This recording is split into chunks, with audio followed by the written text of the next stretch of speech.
Greetings, I'm Barbara J. Faison, and I'm here with Lauren Bear, who is also called Mama Bear.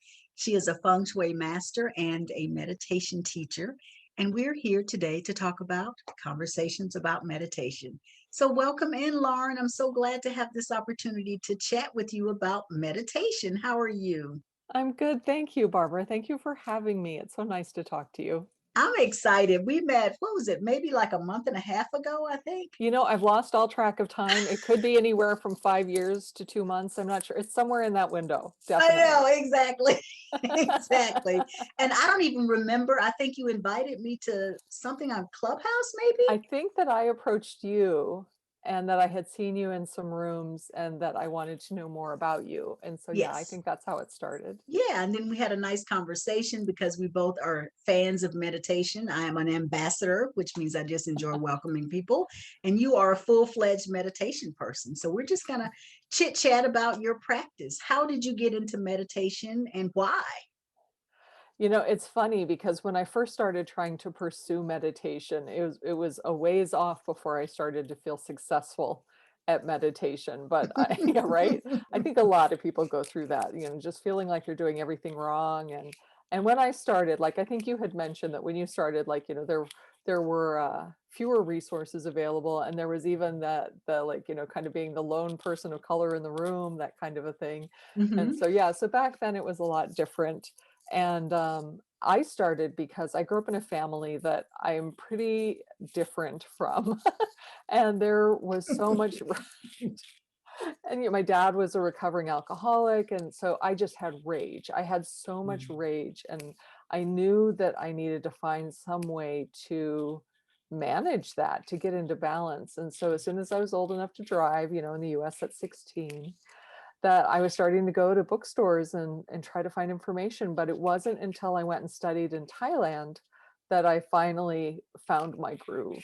So Okay, that's so where the let's difference was let's made. stop here. How do you Yeah. get from driving to pick up information about meditation to being in Thailand? Give us tie that connect those dots for me. You take the scenic route. Yeah, it was a pretty random thing when I was growing up. You know that movie, The King and I? Yes. I loved it, and we would actually waltz around our backyard just cranking that music, 'cause I can't even imagine what our neighbors were thinking. And, I thought Siam was like a mystical place. I thought it was a mythological thing. I didn't think it was a real place. Ah, And so I'd had this fascination with Siam, and it was completely separate from my interest in meditation. And then, just kind of trying to follow the conventional channels. I studied science, so my degrees in chemistry and physics, and I had an internship at a crime lab doing gunshot residue analysis. And I know, right? I loved that everything you worked on was important, but you never do gunshot residue analysis because a happy thing happened. So I finally realized I needed happy work. And I did work as a pharmaceutical chemist for a little while, still not happy work. And so after a little while, I left that, and I ended up getting into the travel industry. And it was such a random thing how that all happened. But anyway, I had a reputation for being willing to get on airplanes.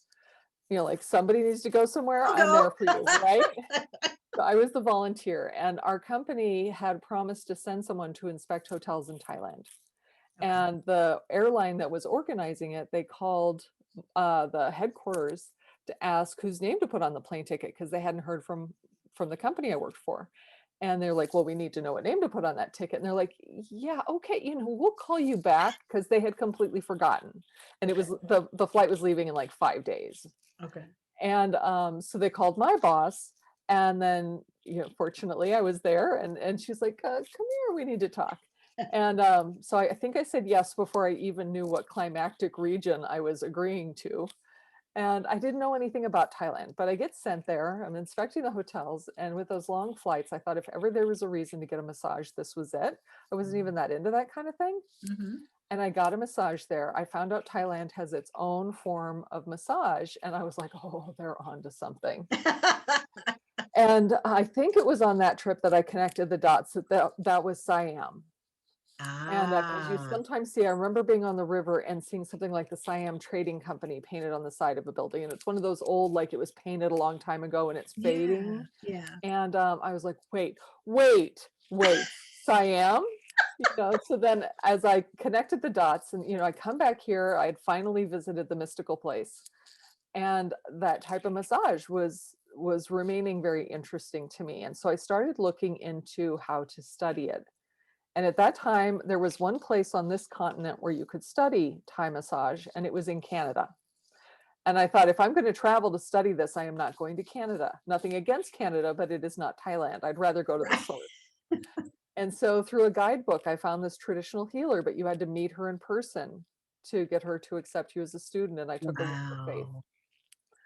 So luckily she accepted me, and she was the person who led to my breakthrough. Wow. So you went there, then you Yep. started doing Thai massage and got Yeah. involved with meditation. Wow. Yeah. Traditional Thai massage is a Buddhist practice. Hmm. And so you have to do a prayer before you get to work. And Okay. so I was taught this prayer, and there was a monk who would help her, and he taught me a shortened version. And so Okay. just out of respect for my teacher, I kept doing the prayer every day. Okay. And after a while, I started to notice that I was having these benefits. And I was like, wow, that's a lot like the benefits you'd get from meditation. Hmm. And then finally a light bulb went on. It was a little bit slow. Sometimes I can catch on a little slowly, but yeah, I realized that what I'd been doing was mantra meditation. And so one of Wow. the things that really helped me is I bypassed all those expectations. That's a lot of times what ends up thwarting people's success is they have these expectations that get in the way. And Hmm. so with me not having any expectations, because I was just doing this thing because I promised my teacher I would, that I Yeah. reached the success without sabotaging myself. Nice. So then you come back here, and how did you get involved with making meditation more happy work for you? Because you mentioned earlier that other stuff was not happy work. Yeah, like working in a chemistry lab and everything. It's just, well, basically doing massage, Okay. nobody's ever mad at you when you give them a massage. Everybody's always happy. And so every time I'm working, I've got to do my prayer, I've got to do my meditation. And so I kept doing it, and it finally registered that what had made the big difference for me was having a real live teacher. And so then I Hmm. started finding various avenues to learn how to teach it. And Okay. so I started just teaching friends and family. And then as I got better at it, then I started teaching through community education programs. And Okay. and I've also now taught at the temple that I go to sometimes. So I'll teach Tai Chi or meditation there occasionally. And Beautiful. yeah. So I want to know who gave you the moniker Mama Bear, because I absolutely love that because you are very nurturing. Do you remember how that came about? Well, the reason I adopted that is because in Thailand, it's actually a little bit sexist, but it's also very endearing. So I Hmm. was like, well, sexist or not, I like it. So Hmm. traditionally, male teachers of things like this are called ajahn, which is somewhere in between like master and professor. Hmm. So not master is in like, the horrible old Southern kind of, Hmm. we're talking about someone who's highly skillful, that kind of Right. mastery. Yeah. And so Ajahn is in between. So if, in the meditations I'm hosting on Clubhouse with that monk, he's Hmm. called Fra Ajahn, which is like monk professor, sort of. Okay. Yeah. Yeah. Yeah. But so with women, they'll typically use mama instead. Ah, okay. And so my teacher was Mama Nid instead of Ajahn Nid, Yes. because she's Okay. a woman. And so, in a way, like I said, there's a little bit of that sexist, like, well, why isn't she master? But I'm like, but with something like meditation, I'd rather have that nurturing vibe. I know, And since my right? last name is Bear, like, can you get more adorable? I know. Exactly. It's like when I was like, Mama Bear, immediately I was like, oh, it just kind of gives you that And I think warm a lot of, feeling. I love that. I think a lot of people feel like I'm adopting the whole thing as like just a nickname, but it's like, no, my name actually is Bear. I did not make up my last name.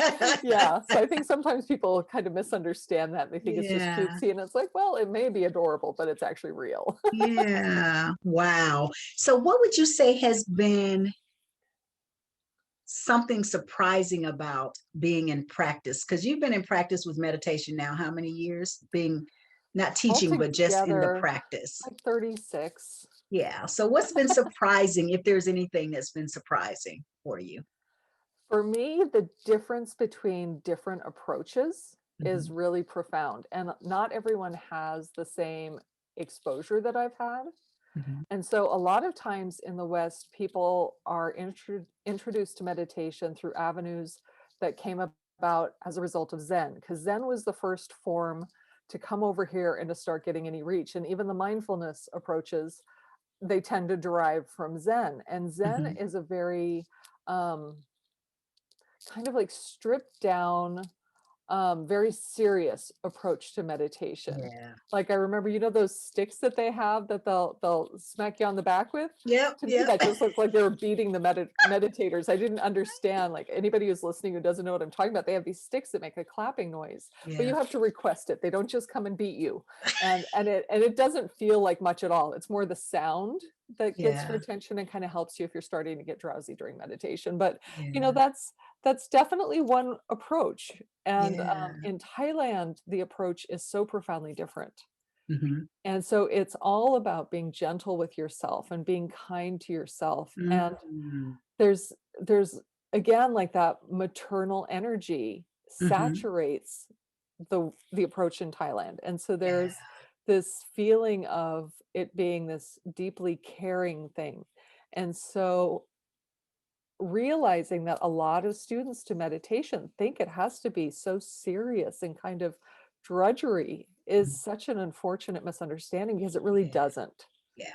And I'm glad you shared that because that's one of the things that I think I enjoy with my group. And my approach has been, look, if I'm going to have to do this, I might as well do it with people and I might as well have a good time, have fun.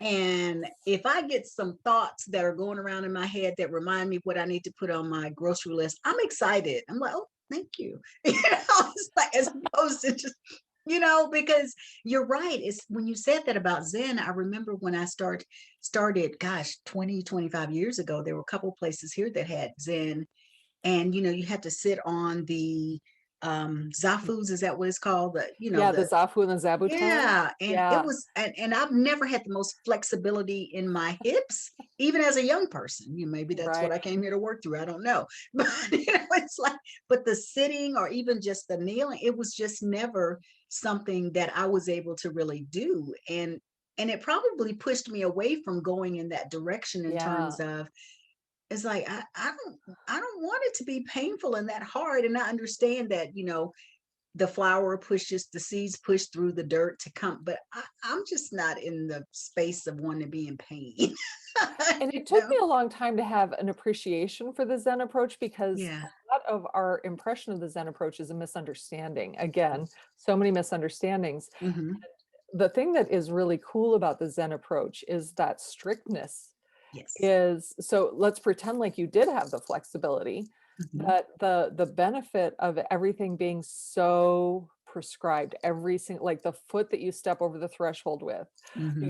the direction you turn when you're approaching your cushion, Hmm. everything is predetermined, and there's a routine to follow. And so you can feel like it's just an opportunity to demonstrate how you don't know and how you got it all wrong, and for everyone to judge you and be like, you're the new kid and look at, you're doing it all wrong. So Right, that would right, be how we Americans would see that. But the right. actual intention behind it is really beautiful. And it's Yeah, that once you learn those things, then your mind doesn't have to think about those things. There's true. never going to Yeah. be any question of like, am I going to be annoying somebody by approaching my cushion? Because Hmm. everybody knows how to do, like, that's, you can remove all those little questions so you can focus purely on the Mm. meditation. And so when you find out that it's actually designed to make you more relaxed, Mm. that's so Yes. counterintuitive. You'd be like, that doesn't Yeah. seem like a relaxing way to do that. Like making all the rules you possibly Yeah. into one little experience. But the Right. idea is that you learn those rules so you don't have to think about it. It just becomes muscle memory, and Yes. it's not even a concern. And so That that's makes perfect beautiful. sense. Yeah. Yeah. That makes perfect sense. But then One the of the reality. Yeah, yeah. One of the things that has, oh, and I think this is Zen. One of the things that has stuck out with me, and this is a practice I work on. It is beginner's mind. Mm, And for people and this is the bar. Look, I'm gonna put my Barbara Faison ism on it because it is probably not necessary. necessarily the way it is, but I call it the whiteboard approach, right? Like when Mm. you walk into a room, if you walk into a room that has a whiteboard and there's all kinds of stuff written on the whiteboard and you're coming in to teach, right? You're going to have to clear that whiteboard in order to write what you need to write. So I view that as when I step into a conversation or an experience with you, then I wipe that whiteboard clean. I'm not bringing in all of the conversations I've had with you in the past. I'm not bringing in the last time we talked and maybe I got aggravated or you got aggravated. I'm walking in with a clear whiteboard. Right. And that is a powerful practice Yeah. because I know, like me, like many other people, it is very easy to say, last time I had that conversation with John or with Janet, da da da da da da da. To have this baggage Right, accumulate. that I'm Yeah. bag bringing in trunks. Sometimes it's a trunk, sometimes it's just a little overnight bag, but either way, it's a bag. but I, and I, and I say this, would say this to my husband, about his former wife. I would say, I just want to think that if I've grown this much, that the next time we talk to her, she's grown at least that much, just to give people, if I'm growing, other people may be growing. So if I have that whiteboard approach, then I walk into this experience ready to Fresh. be in the experience, fresh. The I board is love that. clear, and I learned that from, I think it was a Zen practice called, beginner's mind. And to me, it's powerful to be even in the thought process of it, right? To be in the thought process of it. So, Yeah. yeah. Yeah, that's a very common concept throughout Buddhism. And, of Mhm. course, there's different takes on it, and I love Yeah. yours. Well, thank you.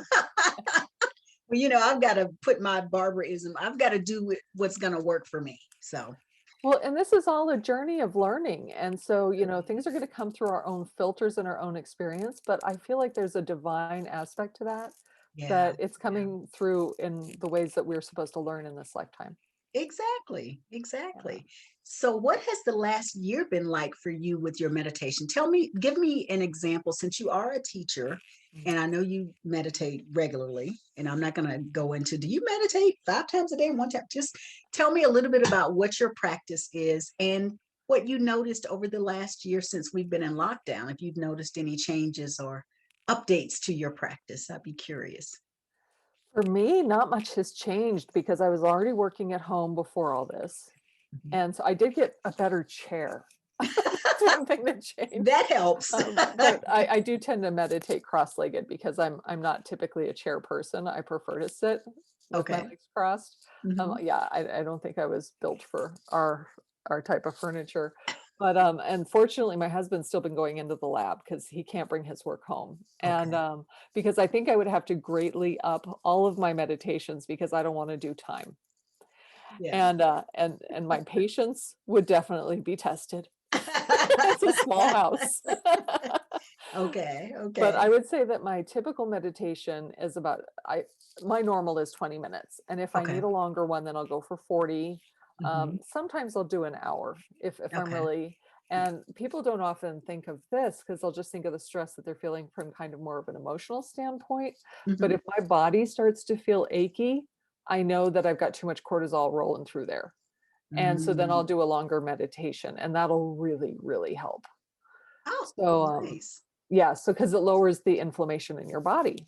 Okay, yeah, So of I'll course. do 40 minutes or an hour if I'm feeling achy, or if I'm feeling stressed or anxious or whatever, Mhm, then I'll do a mhm. longer one. So that's my like official meditation. Now, what are you doing? Are you doing silence? Are you doing guided meditation, or what is the Mantra is specific my on it? go-to. Okay, Yeah, okay, so I'll usually do the one that my teacher taught me or the one that I teach to my students, which okay, is I am centered, I am kind. So imagining hearing I am centered with the in-breath and imagining hearing I am kind with the out-breath. okay. So that's the you do that for that period of time. That's beautiful. Yeah. Yeah, Yeah. so that's the one I teach my students, and so that's one of my 2 that I go to. I am Um, centered. I am kind. Oh, yeah, that's beautiful. Yeah. I like that, and there's a whole, like, chapter on I felt like I was being kind of preachy when I explained the reasoning behind that, but it turns out it's a lot of people's favorite lesson, so that's really fun, Yeah. because Beautiful. there's a whole Buddhist background for that. And then I will usually participate in at least one guided meditation a Okay. day. So like, with Fra Ajahn, the Thai monk that I host Yeah. meditations on Yeah. Clubhouse. So I'll usually listen to somebody else's. But for me, that meditation doesn't go deep enough to really feel like Yeah. meditation. Like it's a nice little breather. It's a nice moment to kind of Mhm. calm down and to be present. But for me, it has to be a form of silent meditation for me to get Mhm. the full benefit. Yeah. I agree. There's so much power in silence. Yeah. Just the power in silence. I think once you become used to it, there's nothing like it to me. There's nothing like just not hearing what you hear, but not having something being poured into your head that you Yeah. decided needed to be in there, so. I think guided meditation can be a really great stepping stone for a lot of people to Mhm, doing the mhm, silent meditation. And for some people, that's where they'll stay and that'll be the right fit for them. mhm, mhm. But going all the way to silent right in the beginning, that is hard for a lot of people. Oh, yeah, I But couldn't do it. It's like, no, I need somebody telling me what to do. yeah. Please Yeah, tell me what to do with this. Tell me what to do with these thoughts. the Yeah. monkey mind is everywhere. Oh my gosh, monkey stop. The monkey mind, the donkey's in there, all kinds of animals in my head, it's crazy. So what would you suggest for someone who is interested but not quite sure? This meditation stuff kind of scares me. And as a teacher, I'm sure you probably had that. So what would you recommend for someone in that capacity if they kind of want to dip their toes in the water, but they're kind of not sure. Yeah. They still have their socks on and they know they need to take their socks off. Like they're really at the at the beginning of thinking about it. Um, the guided meditation path is obviously a really easy gateway. And there's so many options now. Like you can find literally millions of free ones on YouTube, my podcast, Yeah. you've got your free Tell resource, us about, yeah, tell us the name of your podcast. Meditation Alchemy. And so it's on all the normal, Apple and Spotify and all the Mhm. places. And so, Meditation Alchemy. This will be yep, in the notes. with Mama Yes. Bear. With Mama Bear. That's right. And I've listened to it. It's lovely. Oh, thank you. And Yes. so that's just all short guided meditations, about Mhm, 10 minutes. So that's definitely a pathway. Something that I think can scare a lot of people off. I took an MBSR class because I really wanted to know. It mhm. was when I was trying to figure out teaching for myself. Now And I tell stayed people in what MBSR is. mindfulness-based stress reduction. So this is the one that you tend to find in hospital settings. It's taught in some other settings as well. And John Kabat-Zinn, it's his signature program. And the thing about mindfulness is a lot of people will teach that as a standalone technique for you to go home and do on your own. Mhm. And with my Buddhist training, I just cannot agree with that. Okay. Um, I think that doing mindfulness in a group setting, especially with a proper teacher, is absolutely lovely. Mhm, And it is something that teaches us skills that we're learning them in the meditation environment so we can apply them when we're going through our lives, but mhm, creating that spaciousness that we can respond rather than react and to be non-judgmental, mhm. assuming that other people are doing the best that they know how to do. So there's some serious benefits to it, but as a standalone practice, the other people who took it at the same time I did, I stayed in touch with most of my classmates and no one stuck with it. And I think that's a Mm, testament to how difficult that technique is. And so nobody who's new to meditation in the mhm. Buddhist world is taught that as something that they'll go off and do on their own. Interesting. Yeah.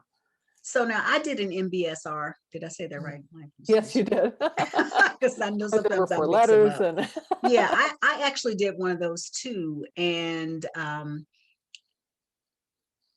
it's been a while.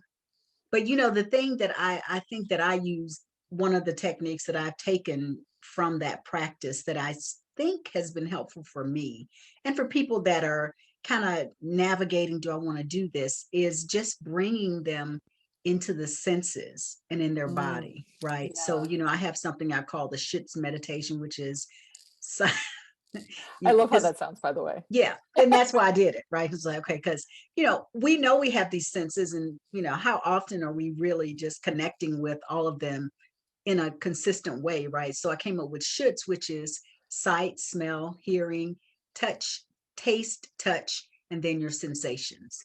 So, and because it's spelled like a similar word, it's easy for people to remember. Right. And so I use that as moving into the meditation practice when I do my group Mm, meditations. And I think for me, it is a great way for me to introduce people to just tune into what's easy, which is what's around you, right? So what do you Yeah, hear? What do you see? What do you smell? What do you hear? What do you taste in your mouth? What do you touch? You know, we rub our hands together and then we right. connect with our body. And then what kind of sensations do you have? And if nothing else, that brings them back to this moment. That's the present moment. Yeah. Right. It's the present moment. And I hope that it's helping the people that meditate with me daily, because you know when you've got stuff going on, and if you're not used to having some way to deal with the stuff that's coming on, maybe you can just come back to your senses and just, what do I feel? How does this feel if I Tune put my into the hands to my breath for a heart? moment. Yeah, And come to my yeah, breath for a moment, because I think what I found is that many people are going to go only so far with meditation, right? They're not going to be necessarily in the practice of like you and I, where I may do they're not trying this, to I dive may off do, the deep end. yeah, they're just gonna do a little, okay, I'm doing a little bit, I'm tuning into my body. I know how to go to silence, right? Which is why in my group I call it a slice of silence, because I believe in the power of silence. And sometimes you get about that much. Sometimes you get a little bit larger slice, and sometimes you get to have, as if you do a silent retreat or a day of silence, you can have a whole pie of silence. But just getting in the habit of being able to recognize the power of silence, and not always in the silence, it's the power of the practice of silence, where you get to have those aha moments. It's like, oh, oh, ah, you know. So that's interesting about the MBSR.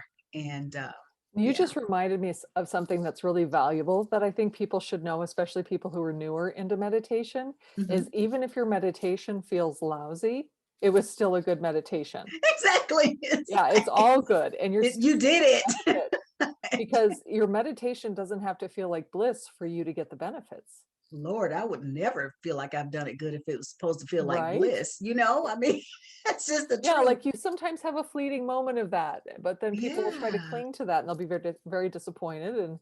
possibly just give up altogether. But it's not about that. It's about No. the practice. It's about showing up and taking that time to be present. And sometimes you'll have that epiphany like you were talking about, but Yeah. often you'll simply sit there and I it's okay. don't I Like don't think that's I've ever exactly it. had an epiphany in all the 20 something years. I have had it because Mm, of the practice, but just right. in the practice, it's like, just like I was sharing, I don't see a daggone thing. You can guide me through anything. I don't see anything but behind my eyes, you know? Hmm. And I have people that I guide and they travel all over the world, or to another galaxy. Right. So all of those things are just, I think it's good. Thank you for sharing that, because I think it's a really important factor for people to know that you are like, you may have an epiphany. Wonderful if you do.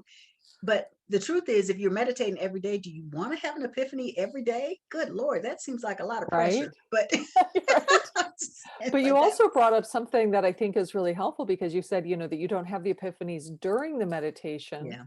but that like people will think that the meditation itself is the whole Mhm. thing. Yeah. But Yeah. with us sitting down and taking that time, we change our entire day. Yes. And so it's really everything else that happens that day that's going to be affected. And so Hmm. people who claim they don't have enough time, like I think it's an old joke with the Dalai Lama or something like that, that if somebody says they don't have 20 minutes Right. to sit down and meditate, then he's like, you're right, you need to do 40. Exactly.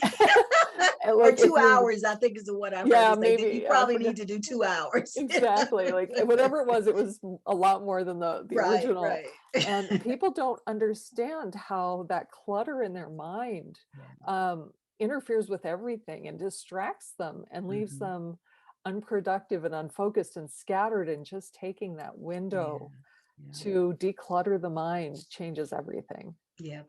Yep.